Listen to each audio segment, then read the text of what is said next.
समाजमनाचा वेध आणि आपुलकीची सेवा देणारे आपले न्यूज चॅनल एरळा न्यूज। खडाव तालुक्यातील यात्रा हंगामातील शेवटची यात्रा म्हणून वडूज नजीकच्या गणेशवाडी गावातील काळभैरवनाथ यात्रेचा समावेश आहे। यापूर्वी ही यात्रा जेमतेम स्वरूपात साजरी होत होती, मात्र चालू वर्षी गावातील प्रमुख कार्यकर्त्यांनी मनावर घेऊन यात्रेत मोठमोठे भरगच्च कार्यक्रम यशस्वीपणे आयोजित करून दाखवले आहे। या निमित्तानं गणेशवाडीकरांनी यात्रेचा नाद केला, पण वाया नाही गेल्याची चर्चा आहे। सर्वसाधारणपणे ऑक्टोबर महिन्यातील कोजागिरी पौर्णिमेपासून खटाव तालुक्यातील यात्रा जत्रांचा हंगाम सुरू होतो। कोजागिरी पौर्णिमेला एनकुळच्या भैरवनाथाची यात्रा भरते। त्यानंतर दीपावली, अमावस्या, पाडवा, भाऊबीजेला सातेवाडीच्या श्री जानूबाईची यात्रा, त्यानंतर पौर्णिमेला निमसोड येथील सिद्धनाथ, जोगेश्वरी कुरोली येथील सिद्धेश्वराची यात्रा भरते। त्यानंतर वरुडचा भैरवनाथ, गुरसाळेचा सोमेश्वर, नागाच्या कुमठ्याच्या कुंभेश्वराची यात्रा भरवली जाते। त्यानंतर चैत्र महिन्यातील पौर्णिमेला ज्योतिबा, हनुमान आणि त्यानंतर अष्टमीला भैरवनाथ यात्रांचा तालुक्यातील 20 ते 25 गावात जल्लोष असतो। या यात्रेमध्ये देवाचा छबिना, कुस्त्यांचा आखाडा, बैलगाडा शर्यती आणि मनोरंजनाचे कार्यक्रम आयोजित केले जातात। मनोरंजनामध्ये निमसोड वगळता इतर ठिकाणी लहान पारावरचे लोकनाट्य तमाशाचे आयोजन केले जाते। चालू वर्षी तर एनकुळ, तडवळे या रसिक गावांनी देखील तमाशाला बगल देऊन लावण्यांच्या कार्यक्रमांचे आयोजन केले होते। अशा परिस्थितीमध्ये सुमारे 250 ते 300 उंबरा असणाऱ्या गणेशवाडी गावानं मोठी यात्रा केल्याचं कौतुक होत आहे। या गावातील अंदाजे 200 घरांची प्रत्येकी 400 रुपयांप्रमाणे वर्गणी जमा होते। तर गावातील सुमारे 100 प्रमुख कार्यकर्त्यांनी 2000 पासून 5000 पर्यंत देणगी गोळा केली आणि चालू वर्षी मंगला बनसोडे, करवडीकर यांचा थिएटरचा लोकनाट्य तमाशा जिद्दीनं आणून दाखवला। तर यात्रेच्या छबिन्यासमोर आयोजित केलेल्या कार्निवल आर्ट, रहिमतपूर येथील अघोरी कला तसेच गजल नृत्य आणि कोल्हापूर येथील हंगामा ऑर्केस्ट्राच्या करमणूक कार्यक्रमास रसिकांचा चांगला प्रतिसाद मिळाला।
करते.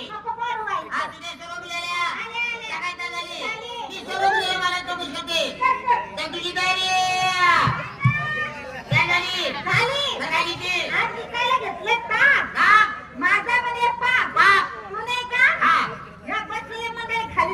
वा!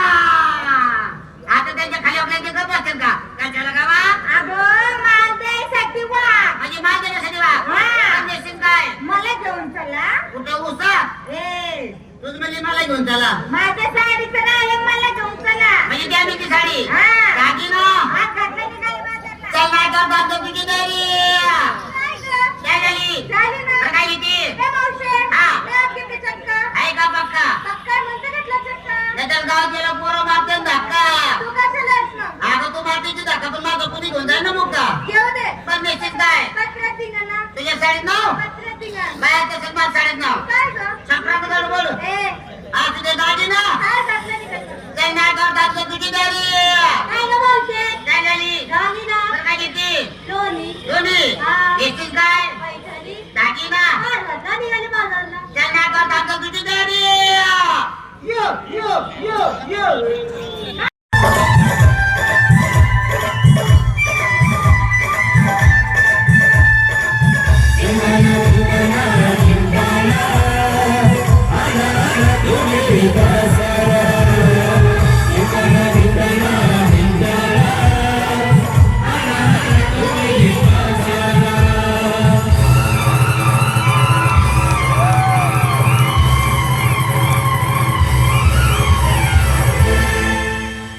मिली जो तेरे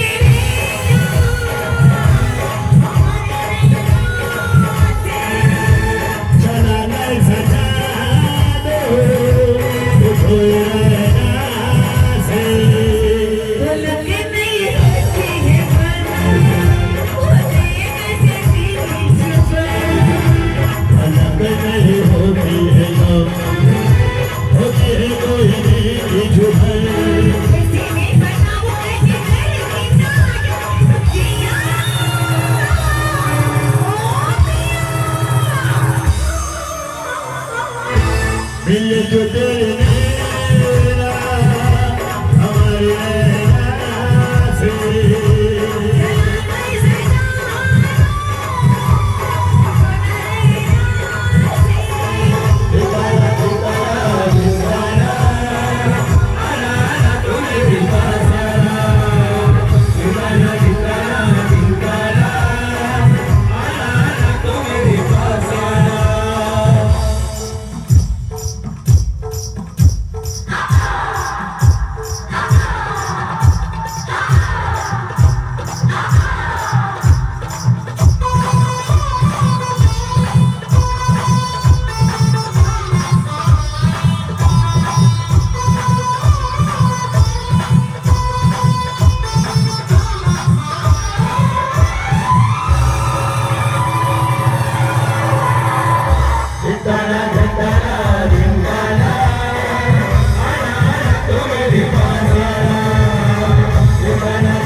येरळा न्यूजसाठी प्रतिनिधी अंकुश पांडोळे, गणेशवाडी. आपल्या भागातील महत्त्वाच्या बातम्या पाहण्यासाठी आजच आमच्या येरळा न्यूज चॅनलला यूट्यूबवर सबस्क्राईब करा आणि बेल आयकॉन प्रेस करा.